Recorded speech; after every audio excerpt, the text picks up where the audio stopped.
कैसे हो आप? उम्मीद आप सब अच्छे होंगे, हम भी अच्छे हैं। तो हम मिल रहे हैं आपको नहाने के बाद। तो वो चोटी बनानी है, चोटी बना ली है। तो देखिए दोस्तों, मैं बता रही थी इतने बाल टूट चुके हैं मेरे। उसके बाद मिलती हूँ आपसे किचन में। तो किचन में देखिए पपीता ये ऐसी गिलेरी ऐसी तरह खाती है पपीता, बिल्कुल स्टार बना रखा है। तो ये ऐसे ही डाल पाक पपीता है, इसको खा गई गिलेरी खा गई है, ऊपर ही डाल पे ही गिलेरी ने खा लिए इसको। और कितनी सुंदर और पकी हुई दाल पाक पपीता। आप भी आ जाइए, खा लीजिए दाल पाक पपीता।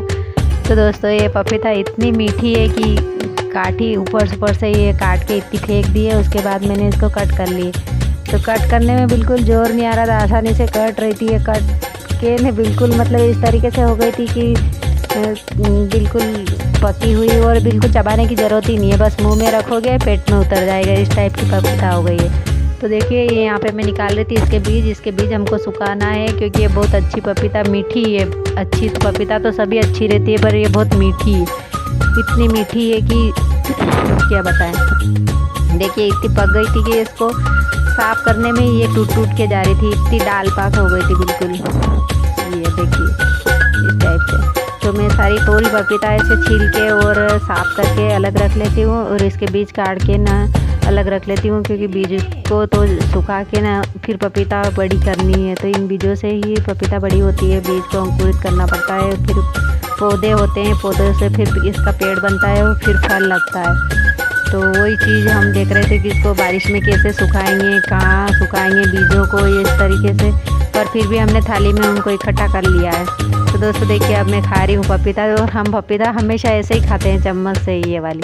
आइए आप लोग भी खाइए। इतनी मीठी लग रही थी कि बिल्कुल इसका टेस्ट ही इतना अच्छा आ रहा था, इतना बढ़िया आ रहा था, इतनी मीठी लग रही थी ये पपीता।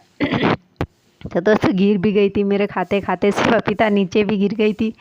तो बहुत ही टेस्टी लग रही थी, इसलिए खाने में बड़ी अच्छी लग रही थी, और जोर भी नहीं आ रहा था बिल्कुल। देखो कैसे लपालप खा रही हूँ मैं। तो दोस्तों उसके बाद मिलती हूँ आपसे। मैंने चाय बनाने रख दी है, चाय बन रही है और मैं भर रही हूँ मेरा टिफ़िन। तो दाल रख ली है मैंने पीले डब्बे में, और रोटी रख ली है काले डिब्बे में। तो ये मैंने भर लिया मेरा टिफ़िन, और इधर बन गई है चाय। तो थोड़ी थोड़ी चाय वाय पी लेते हैं, फिर चलते हैं बुटीक पे, निकलते हैं, जल्दी से जाना है और काम भी करना है। इधर दूध भी गर्म हो रहा था, सारी चीज़ें एक साथ हो रही थी, तो ये वाला काम भी ज़रूरी था। मैंने शक्कर डाल दी दूध में, चाय में, और दूध गर्म हो रहा उधर आदि का, और इधर चाय में शक्कर डल चुकी है। अब मैं हिला रही हूँ, मलाई निकाल रही हूँ। मलाई बहुत सारी हो गई थी तो वो निकाल रही थी।